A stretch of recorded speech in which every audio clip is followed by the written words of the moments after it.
یہاں پہنچ کر مسجد نبوی میں نماز ادا کرتے اور بارگاہ رسالت میں سلام پیش کرتے۔ جب مسلمانوں کی تعداد بڑھ گئی تو مسجد نبوی کی توسیع کی ضرورت پیش آئی۔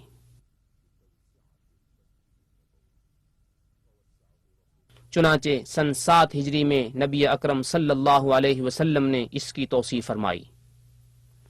پھر سن 17 ہجری میں خلیفہ راشد حضرت عمر بن خطاب رضی اللہ عنہ نے اس کی تعمیر و توسیع کی۔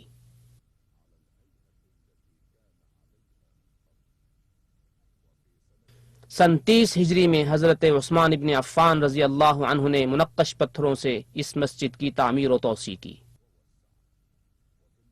مسجد نبوی ہی وہ مرکز تھی جہاں سے اسلام کی دعوت اور جہاد کے قافلے روانہ ہوتے رہے اور تمام جزیرہ عرب، شام، عراق، مصر اور شمالی افریقہ تک دین اسلام کا بول بالا ہو گیا۔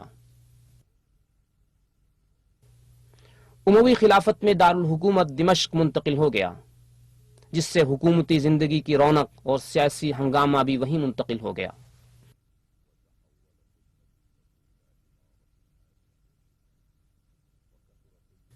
دوسری طرف مدینہ منورہ میں زرعی ترقی اس قدر ہوئی کہ وادی عقیق کے کنارے پر مکان بنانے کے لیے کوئی جگہ باقی نہ رہی۔ مسجد نبوی کی علمی مرکزیت کا اندازہ اس سے لگایا جا سکتا ہے کہ یہاں امام مالک بن انس جیسے شہرہ آفاق عالم پیدا ہوئے اور دور دور سے لوگ ان کے حلقہ درس میں شرکت کے لیے آتے۔ انہی میں سے امام شافعی بھی ہیں۔ پہلی اور دوسری صدی میں رونما ہونے والے بعض افسوسناک واقعات